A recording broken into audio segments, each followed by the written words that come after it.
ನಾನು ಡಾಕ್ಟರ್ ಕೆದಿಗೆ ಅರವಿಂದ್ ರಾವ್ ಅಂತ, Bantwal ಕೋರ್ಟಿಂದ ನಿಯೋಜಿತನಾಗಿರುವ court receiver.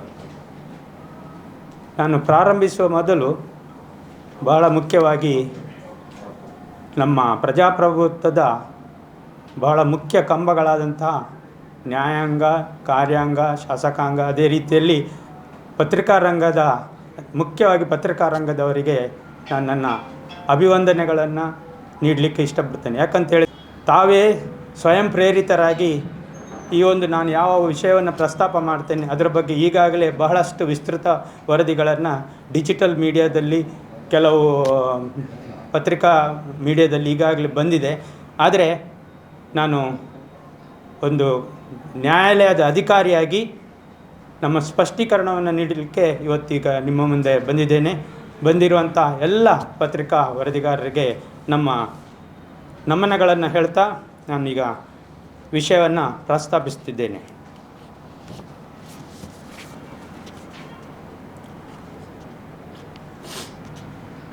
ಮುಖ್ಯವಾಗಿ ನಾನು ಹೇಳೋದು, ಪುತ್ತೂರು ಶಾಸಕರು ಖಾಸಗಿ ಜಮೀನು ಆಕ್ರಮ ಪ್ರವೇಶ, ಅತಿಕ್ರಮಣ, ಕಟ್ಟಡ ಕೆಡವಿದ ಪ್ರಕರಣ.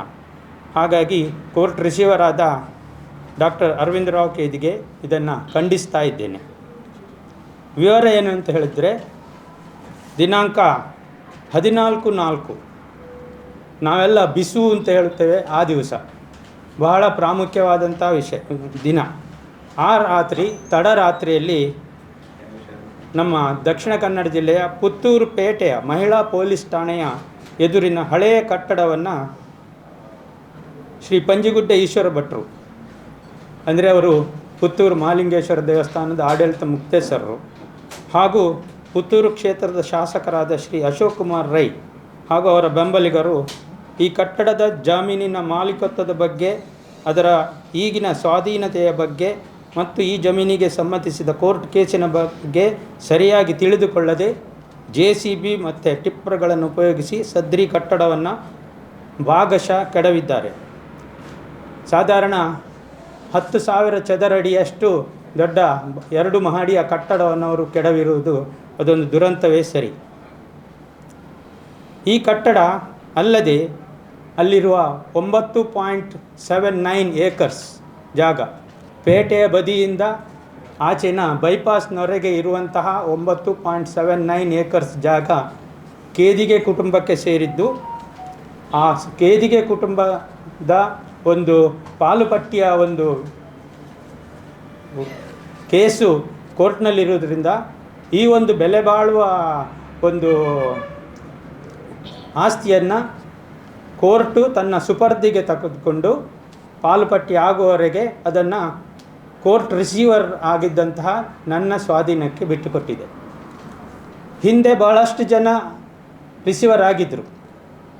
ಆದರೆ 2018ರಿಂದ ಇಂದಿನವರೆಗೆ ನಾನೇ ಕೋರ್ಟ್ ಅಧಿಕಾರಿಯಾಗಿ, ಅದರ ಕಸ್ಟೋಡಿಯನ್ನಾಗಿ ನಾನು ಅದನ್ನು ನೋಡಿಕೊಳ್ತಾ ಇದ್ದೇನೆ. ಆದರೆ ಶಾಸಕರು ಮತ್ತು ಪಂಜಿಗುಡ್ಡೆ ಈಶ್ವರ ಭಟ್ರು ದಾಷ್ಟ್ಯದಿಂದ ಆ ಆಸ್ತಿಯನ್ನು, ಪರ್ಟಿಕ್ಯುಲರಾಗಿ ಆ ಕಟ್ಟಡವನ್ನು ಕೆಡವಿರುವುದು ಬಹಳ ತಪ್ಪಾಗಿರುತ್ತದೆ.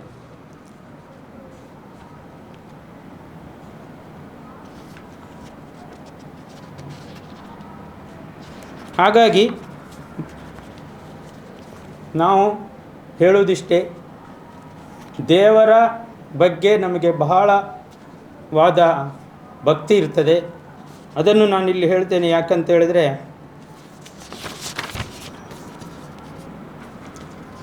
ಅವರು ಯಾವ ಒಂದು ಉಳ್ಳಾಲ್ತಿಯ ಮೆರವಣಿಗೆಯ, ಭಂಡಾರದ ಮೆರವಣಿಗೆ ಬಗ್ಗೆ ಪ್ರಸ್ತಾಪ ಮಾಡಿ ಆ ಒಂದು ಕಟ್ಟಡವನ್ನು ಕೆಡವಲಿಕ್ಕೆ ಮುಂದಾಗಿದ್ದಾರೋ, ಆ ಸದ್ರಿ ಜಮೀನಿನಲ್ಲಿರುವಂಥ ದೇವರ ಕಟ್ಟೆ 1946ರಲ್ಲಿ, ಅಂದರೆ 80 ವರ್ಷಗಳ ಹಿಂದೆ ನಮ್ಮ ಅಜ್ಜ ಆಗಿರುವಂತಹ ಕೆದಿಗೆ ಶಿವರಾವ್ ಅವರು ಆ ಕಟ್ಟೆಯನ್ನು ಕಟ್ಟಿಸಿದ್ದು. ಆಗ ಅಲ್ಲಿ ಈ ಕಟ್ಟಡ ಅಲ್ಲದೆ ಹಿಂದೆ ಭತ್ತದ ಸಾಗುವಳಿ ಮಾಡುವ ಗದ್ದೆಗಳಿತ್ತು. ಕಟ್ಟ ಹುಣಿಯ ನಡುವೆ ಬಲ್ನಾಡಿನಿಂದ ಈ ಉಳ್ಳಾಲ್ತಿಯ ಭಂಡಾರ ಮತ್ತು ಉಳ್ಳಾಲ್ತಿಯ ಮೆರವಣಿಗೆ ಬರ್ತಾ ಇದ್ದಿತ್ತು. ಅದನ್ನು ಕಂಡು ನಮ್ಮ ಜಾಗದಲ್ಲಿ ಉಳ್ಳಾಲ್ತಿ ಬರ್ತಾ ಇದ್ದಾಳೆ ಅಂತ ಹೇಳುವಂಥ ಒಂದು ಗೌರವದಿಂದ ಅವರಲ್ಲಿ ಒಂದು ಕಟ್ಟೆಯನ್ನು ಕಟ್ಟಿ ಮಲ್ಲಿಗೆ ನೀಡುವಂತಹ ಕ್ರಮವನ್ನು ಪ್ರಾರಂಭ ಮಾಡಿದ್ದು 1946ರಿಂದ. ಅದಕ್ಕೆ ಪೂರಕವಾಗಿ ಅದಕ್ಕೆ ನಾವು ಏನು ಹೇಳೋದು,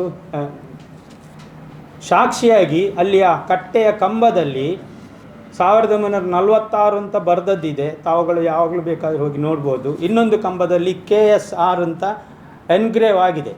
ಅಂದರೆ ಕೇದಿಗೆ ಶಿವರಾವ್ ಅಂತ ಹೇಳುವಂಥದ್ದು ಎನ್ಗ್ರೇವ್ ಆಗಿದೆ. ಸೊ ಅವರು ಪ್ರಾರಂಭಿಸಿದ ಅದೊಂದು ಸಂಪ್ರದಾಯ. ಅದು ಇಂದಿನವರೆಗೂ ಚಾಚೂ ತಪ್ಪದೆ, ಅದು ಕೋರ್ಟ್ನಲ್ಲಿ ಕೇಸ್ ಇರಲಿ ಅಥವಾ ನಮ್ಮೊಳಗೆ ಇನ್ನೂ ಪಾಲುಪಟ್ಟಿ ಆಗದಿರಲಿ, ಆದರೆ ಆ ಜಾತ್ರೆಯ ಸಮಯದಲ್ಲಿ ನಮ್ಮ ಕುಟುಂಬಸ್ಥರು, ನಮ್ಮ ಕುಟುಂಬದ ಪ್ರತಿನಿಧಿಗಳು ಮತ್ತು ನಮ್ಮ ಕುಟುಂಬದ ಎಲ್ಲ ಬಂಧುಗಳು ಅಲ್ಲಿ ಸೇರಿಕೊಂಡು ಆ ಉಳ್ಳಾಲ್ತಿಯನ್ನು ಗೌರವದಿಂದ ಬರಮಾಡಿಕೊಂಡು ಅಲ್ಲಿ ಮಲ್ಲಿಗೆಯನ್ನು ನೀಡುವಂಥದ್ದು, ಆ ನಂತರ ಅದು ದೇವಸ್ಥಾನಕ್ಕೆ ಕಡೆ ಸಾಗುವಂಥದ್ದು ಈಗಲೂ ನಡೀತಾ ಇದೆ. ಈ ವರ್ಷವೂ ಚೆನ್ನಾಗಿ ನಡೆದಿದೆ.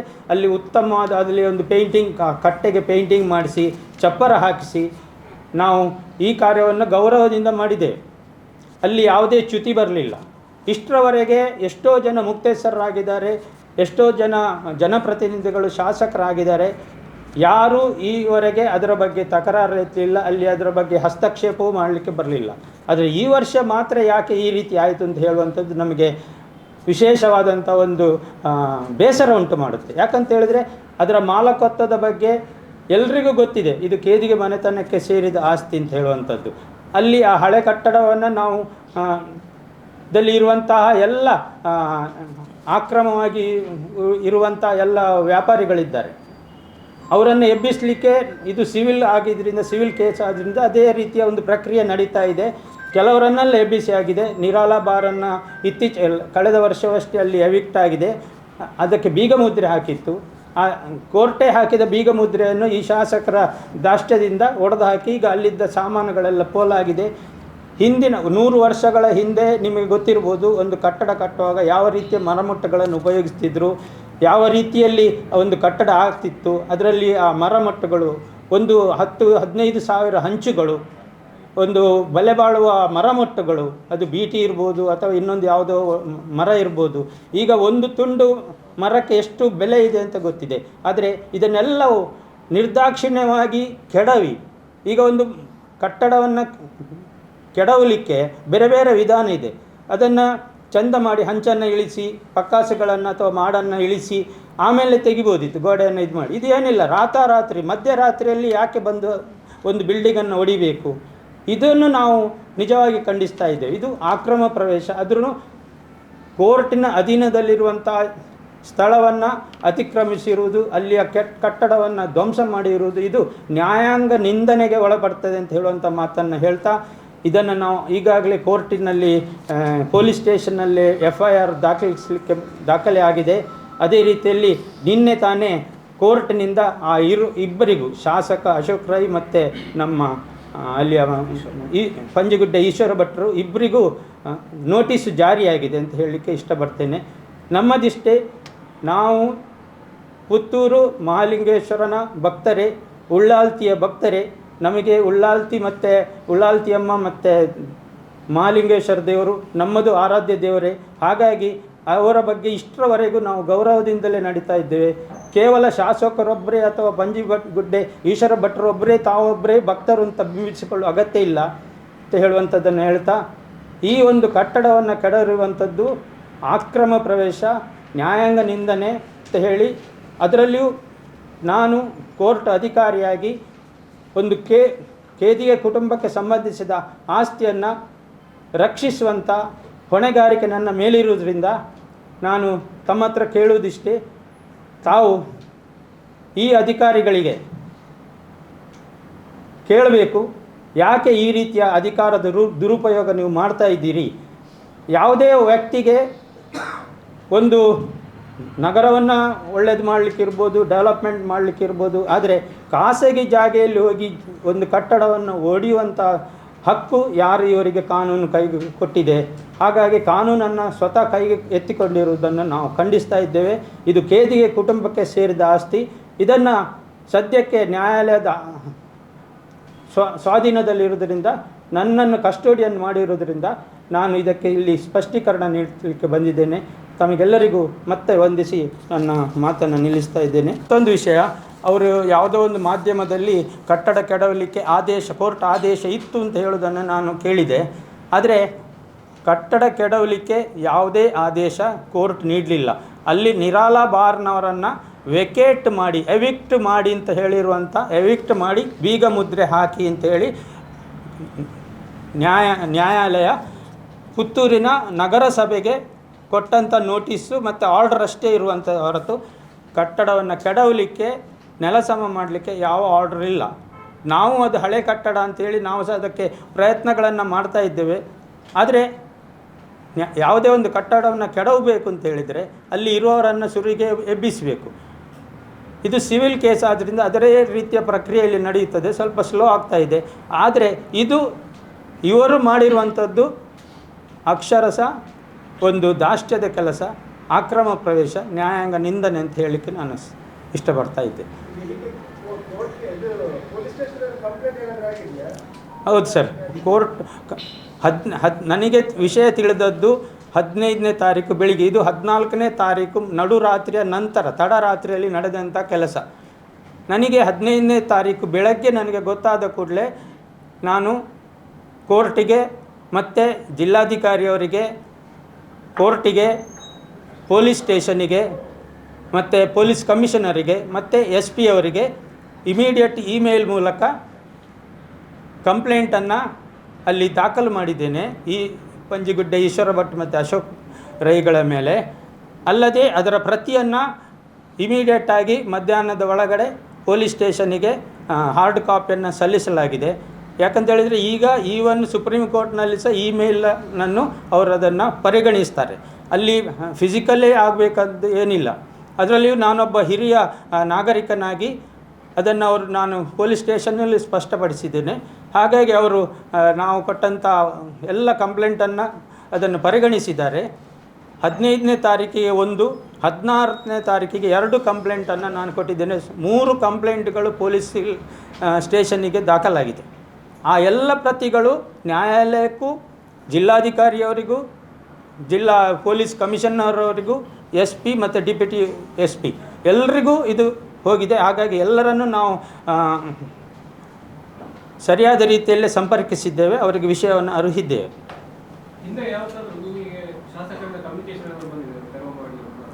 ಇಲ್ಲ ಸರ್, ನಮಗೆ ಇಷ್ಟರವರೆಗೆ ನೋಡಿ, ನಾನು ಅದೇ ಹೇಳೋದು, ಆ ಜಾಗದ ಬಗ್ಗೆ ಇಷ್ಟರವರೆಗೆ ಶಾಸಕರಿಂದಾಗಲಿ ಅಥವಾ ದೇವಸ್ಥಾನದ ವತಿಯಿಂದಾಗಲಿ ಯಾವುದೇ ರೀತಿಯ ನಮ್ಮ ಹತ್ರ ಯಾರೂ ಮಾತಾಡಲಿಲ್ಲ.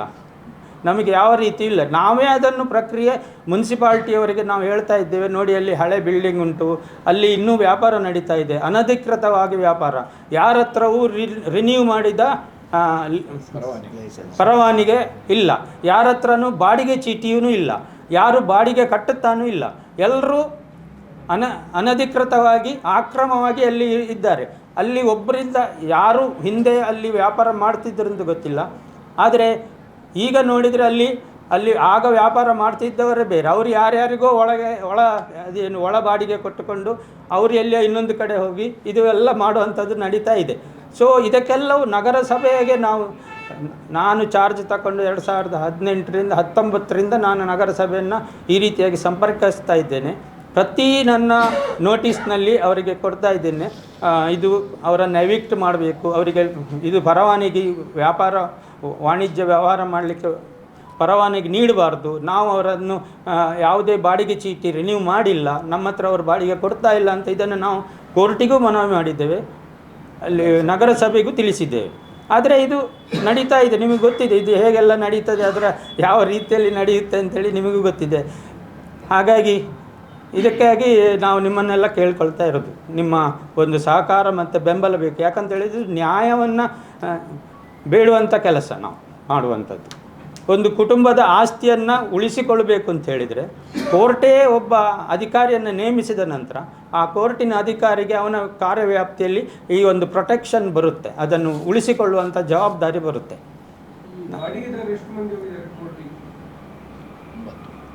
ಅಲ್ಲಿ ಈಗ ಕೆಲವರು ಒಂದು 3-4-5 ಜನ ಅದು ನಗರಸಭೆ ನಮ್ಮ ಮೇಲೆ ಇಲ್ಲ. ನಾವು ನಗರಸಭೆಗೆ ನೋಟಿಸ್ ಕೊಟ್ಟದ್ರಿಂದ ನಗರಸಭೆಯವರು ಅವರಿಗೆ ಹೇಳಿ ಅಂತ ಹೇಳಿದರು. ಹೇಳುವುದಿಲ್ಲ ನಮಗೆ ಅಂತ ಹೇಳಿಕೊಂಡು ಅಲ್ಲಿಂದ ಒಂದು ಟೆಂಪರರಿ ಹೈಕೋರ್ಟಿಂದ ಒಂದು ಸ್ಟೇ ತಂದಿದ್ದಾರೆ. ಆದರೆ ಆ ಸ್ಟೇ ಆ್ಯಕ್ಚುಲಿ ನಮಗೆ ನೋಟಿಸ್ ಸರ್ವ್ ಆಗದಿರೋದ್ರಿಂದ ನಮಗೂ ಸರ್ವ್ ಆಗಲಿಲ್ಲ, ನಗರಸಭೆಗೂ ಸರ್ವ್ ಆಗಲಿಲ್ಲ. ಅದು ಮೊನ್ನೆ ಶಾಸಕರ ಹತ್ರ ಏನೋ ಅದೊಂದು ಕಾಪಿಯನ್ನು ತೋರಿಸಿದಾರಂತೆ, ಅದರ ಪ್ರತಿಯನ್ನು ಹಿಡ್ಕೊಂಡು ಈಗ ನಗರಸಭೆಯವರು ಅವರ ಮೇಲೆ ಮತ್ತೆ ಕ್ರಮ ತಗೊಳ್ಳಿಕ್ಕೆ ಮುಂದಾಗಿದ್ದಾರೆ. ಅವರು 9 ಮಂದಿ ಅಂತ ನಮಗೆ ಪೂರ್ತಿಯಾಗಿ ನಮಗೆ ಇನ್ನೂ ಅದರಿಂದ ಲಿಸ್ಟ್ ಸಿಕ್ಕಲಿಲ್ಲ. ಯಾಕಂತ ಹೇಳಿದರೆ ಯಾರೋ ತೋರಿಸಿದ್ದು ಅಲ್ಲಿ ಒಬ್ಬ ವೆಂಡರು ನಾನು ಸ್ಟೇ ತಂದಿದ್ದೇನೆ ಅಂತ ಹೀಗೆ ತೋರಿಸಿದ್ನಂತೆ. ಅದರಲ್ಲಿ 7-8 ಜನರ ಹೆಸರಿದೆ. ಇನ್ನು ನಮಗೆ ಇನ್ನೂ ಸಹ ಯಾವುದೇ ರೀತಿಯ ಅಫಿಷಿಯಲು ನೋಟಿಸು ಅಲ್ಲಿಂದ ಬಂದಿಲ್ಲ. ನಗರಸಭೆಯಲ್ಲಿಯೂ ನಾವು ವಿಚಾರಿಸಿದೆ, ಅವರಿಗೂ ಬಂದಿಲ್ಲ. ಇದು ಒಂದು ರೀತಿಯಲ್ಲಿ ಗೊಂದಲವನ್ನೇ ಸೃಷ್ಟಿ ಮಾಡಲಿಕ್ಕೆ ಆಗುವಂಥ ಕೆಲಸಗಳು ಅಂತ ನಾನು ಹೇಳ್ತೇನೆ. FIR ಆಗಿದೆ. ಈಗ ಪಂಜಿಗುಡ್ಡೆ ಈಶ್ವರ ಭಟ್ರ ಮೇಲೆ FIR ಆದ ಪ್ರತಿ ನನ್ನ ಹತ್ರ ಇದೆ. ಅದೇ ರೀತಿಯಲ್ಲಿ ಅವರ ಮೇಲೆ ಇನ್ನು ಉಳಿದದ್ದೆಲ್ಲರೂ ತಮ್ಮ ಮೀಡಿಯಾದಲ್ಲೇ ಸಿಕ್ಕಿದಂಥ ಮಾಹಿತಿಗಳನ್ನು ನಾವು ಸ್ಟೇಷನ್ನಿಗೆ ಸಲ್ಲಿಸಿದಾಗ ಸ್ಟೇಷನ್ನವರೇ ನೆಕ್ಸ್ಟು FIRಲ್ಲಿ ಅದೇ FIRನಲ್ಲಿ ಅಶೋಕ್ ರೈ ಅವರ ಹೆಸರನ್ನು ಸೇರಿಸಿಕೊಳ್ಳಬೇಕು ಅಂತ ಹೇಳಿ ನ್ಯಾಯಾಲಯಕ್ಕೆ ಪರ್ಮಿಷನ್ ತಗೊಂಡಿದ್ದಾರೆ. ಏನು ಸರ್?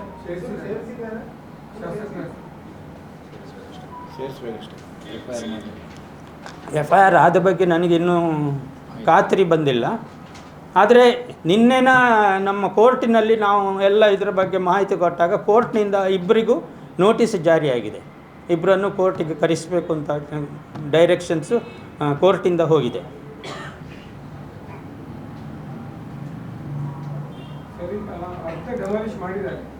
ಹೌದು.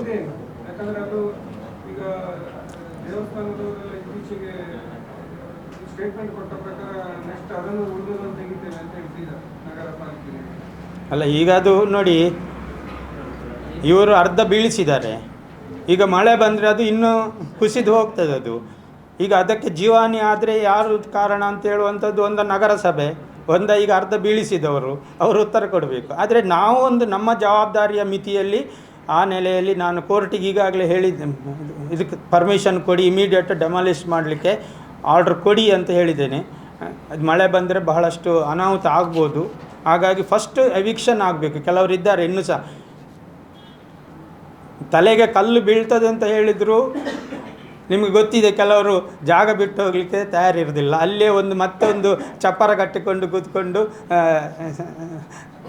ಅಸ್ತಿತ್ವ ಪ್ರದರ್ಶನಕ್ಕೆ ಮುಂದಾಗ್ತಾರೆ. ಆದರೆ ಜೀವಹಾನಿ ಆದರೆ ನಾನು ಮುನ್ಸಿಪಾಲ್ಟಿಗೆ ಸಹ ನೋಟಿಸ್ ಕೊಟ್ಟಿದ್ದೇನೆ. ನೋಡಿ, ಇದನ್ನು ನೀವು ಇಮಿಡಿಯೇಟು, ಈಗ ಅರ್ಧ ಬಿದ್ದೋಗಿದೆ, ಉಳಿದ ನೀವು ಮುನ್ಸಿಪಾಲ್ಟಿಯವರು ನೀವು ಇದಕ್ಕೆ ಕಾರ್ಯಪ್ರವರ್ತರಾಗಬೇಕು ಅಂತ ಹೇಳಿದ್ದೇನೆ. ಹೌದು.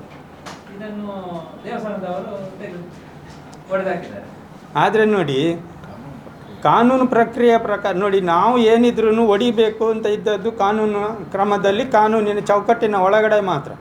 ಈಗ ಅವರು ಕಾನೂನಿನ ಚೌಕಟ್ಟಿನ ಒಳಗಡೆ ಅದನ್ನು ಹೊಡಿತಿದ್ರೆ ನಾವು ಅವ್ರಿಗೆ ಪ್ರಶಂಸೆ ನೀಡ್ತಿದ್ದೇವೇನೋ. ಆದರೆ ಈಗ ಏನಾಗಿದೆ ಅಂತ ಹೇಳಿದರೆ, ನೋಡಿ, ಯಾವುದೇ ಒಬ್ಬ ಶಾಸಕ ಇರಲಿ, ಇದು ರಾತ್ರಿ ಒಂದು ಮನೆ ನುಗ್ಗುದು ಅಂತ ಹೇಳಿದರೆ ದರೋಡೆ ಮಾಡುವ ರೀತಿಯಲ್ಲಿ ಆಯಿತು. ಯಾರು ಅಧಿಕಾರ ಉಂಟು ಅಂಥೇಳಿ ಅಥವಾ ಸ್ಥಾನ ಉಂಟು ಅಂತ ನೋಡಿ, ಅಧಿಕಾರ ಶಾಸಕರಿಗೆ ಮಾಡ್ತಿದ್ರೆ ಸೇಫ್ ಆಗ್ತಿತ್ತ ನಾವೇನಾದರೂ. ಆದರೆ ನೋಡಿ, ಅಲ್ಲಿ ಫಸ್ಟ್ ಯಾವುದೇ ಒಂದು ಬಿಲ್ಡಿಂಗನ್ನು ಹೊಡಿಬೇಕು ಅಂತ ಹೇಳಿದರೆ ದಾಷ್ಟ್ಯದಿಂದ ಯಾವುದನ್ನು ಮಾಡಲಿಕ್ಕೆ ಅದು ದರ್ಪ ಆಗುತ್ತೆ. ಅಧಿಕಾರ ಅಂತ ಹೇಳುವಂಥದ್ದು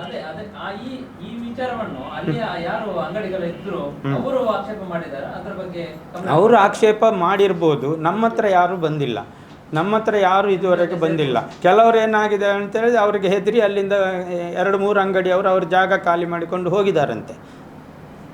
ಹಾಗೆ ಒಂದು ವಿಷಯ ಗೊತ್ತಾಗಿದೆ ನಮಗೆ. ಯಾಕೆ ಹೇಳಿದರೆ ಅಲ್ಲಿ 2 ಅಂಗಡಿಯಲ್ಲಿ ಅವರು ಇದ್ದರು. ಒಂದು ಮೊಬೈಲ್ ಅಂಗಡಿ ಇತ್ತು, ಒಂದು ಚಪ್ಪಲ್ ಅಂಗಡಿ ಇತ್ತು. ಅವರು ಇಲ್ಲ ಈಗ. ಅದು ಯಾಕೆ ಹೇಳಿದರೆ ಅದು ಬಿದ್ದೆ ಹೋಗಿ ಇವರು ನೆಲಸಮ ಮಾಡಿ ಆಗಿದೆ. ನೆಲಸಮ ಮಾಡಿ ಆಗಬೇಕು ಅಂದರೆ ಅವರಿಗೆ ಮೊದಲೇ ಇವರು ಎಬ್ಬಿಸಿರಲೇಬೇಕು.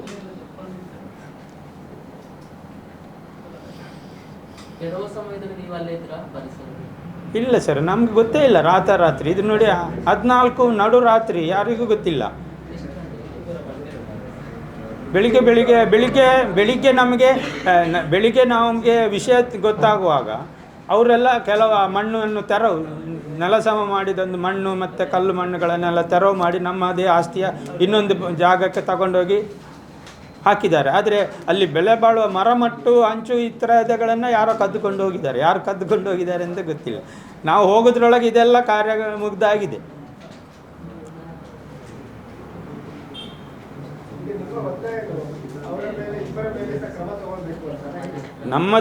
ನಮ್ಮ ಮುಖ್ಯ ಉದ್ದೇಶ ನೋಡಿ, ನಮಗೆ ವೈಯಕ್ತಿಕವಾಗಿ ಶಾಸಕರ ಮೇಲೆ ಆಗಲಿ ಪಂಜಿಗುಡ್ಡ ಈಶ್ವರ ಭಟ್ರ ಮೇಲಾಗಲಿ ಯಾವ ದ್ವೇಷ ಇಲ್ಲ. ಆದರೆ ನಮಗೆ ನ್ಯಾಯಾಲಯ ಕೊಟ್ಟ ಜವಾಬ್ದಾರಿ ಏನಂತ ಹೇಳಿದರೆ ಆ ಜಾಗವನ್ನು, ಆಸ್ತಿಯನ್ನು ಪ್ರೊಟೆಕ್ಟ್ ಮಾಡಬೇಕು. ಅವರ ಕೇದಿಗೆ ಕುಟುಂಬದವರ ಪಾಲುಪಟ್ಟಿ ಅವರೊಳಗಡೆ ವಿಂಗಡಣೆ ನ್ಯಾಯಾಲಯದಲ್ಲಿ ಆಗುವವರೆಗೆ ಆ ಜವಾಬ್ದಾರಿ ನನ್ನ ಮೇಲಿದೆ, ನ್ಯಾಯಾಲಯದ ಅಧಿಕಾರಿಯಾಗಿ. ಸೊ ನನ್ನದಿಷ್ಟೇ, ಆ ಅತಿಕ್ರಮಣ ಮಾಡಿ ನಮ್ಮ ವಶದಲ್ಲಿದ್ದಂತಹ, ನನ್ನ ಅಧೀನದಲ್ಲಿದ್ದಂತಹ ಖಾಸಗಿ ಜಾಗೆಯನ್ನು ಶಾಸಕರಾಗಲಿ, ದೇವಸ್ಥಾನದ ಪ್ರತಿನಿಧಿಗಳಾಗಲಿ, ಮೊಕ್ತೇಸರಾಗಲಿ ಅಥವಾ ಯಾರೇ ಆಗಲಿ ಅತಿಕ್ರಮಣ ಮಾಡುವುದನ್ನು ನಾವು ಖಂಡಿಸ್ತೇವೆ. ಅಲ್ಲಿ ಅನ್ಯಾಯ ಆಗಿದ್ದಕ್ಕೆ ಸರಿಯಾದ ರೀತಿಯಲ್ಲಿ ಕ್ರಮಗಳನ್ನು, ಶಿಕ್ಷೆಯನ್ನು ಕಾನೂನು ರೀತಿಯಲ್ಲಿ ಪೊಲೀಸು ಮತ್ತು ಇಲಾಖೆ ಮತ್ತು ನ್ಯಾಯಾಲಯ ಮಾಡಬೇಕು ಅಂತ ನಾವು ಕೇಳಿಕೊಳ್ತಾ ಇದ್ದೇವೆ. ಅದರಿಂದಾಗಿ ಈ ಒಂದು ಪ್ರಜಾಪ್ರಭುತ್ವದ ಒಂದು 4ನೇ ಕಂಬ ಅಂತ ಹೇಳುವಂಥ ಪತ್ರಿಕಾ ರಂಗ ನಮ್ಮ ಜೊತೆಗೆ ಸಹಕಾರಿಯಾಗಿರಬೇಕು. ನ್ಯಾಯವನ್ನು ಪಡೆಯುವಲ್ಲಿ ನಮಗೆ ಸಹಕರಿಸಬೇಕು ಅಂತ ಹೇಳ್ತಾ, ಈಗಾಗಲೇ ಬಹಳಷ್ಟು ನೀವು ವರದಿಗಳನ್ನು ಮಾಡಿದ್ದೀರಿ ನಿಮ್ಮದೇ ಸ್ವಯಂ ಪ್ರೇರಿತರಾಗಿ. ಹಾಗಾಗಿ ನಿಮಗೆಲ್ಲ ನಾನು ವಂದಿಸ್ತಾ ನನ್ನ ಮಾತನ್ನು ನಿಲ್ಲಿಸ್ತಾ ಇದ್ದೇನೆ. ಮತ್ತೇನಾದರೂ ಕ್ವಶನ್? ಹಾಂ, ನಾನು ಡಾಕ್ಟರ್ ಕೇದಿಗೆ ಅರವಿಂದ ರಾವ್, ಕೋರ್ಟು ನಿಯೋಜಿತ ರಿಸೀವರು, ಬಂಟ್ವಾಳ ಕೋರ್ಟಿಂದ, ಕುಟುಂಬದ ಸದಸ್ಯ. ಇವರು ಸುಮಿತ್ ಅಂತ ಹೇಳುವವರು, ಕೇದಿಗೆ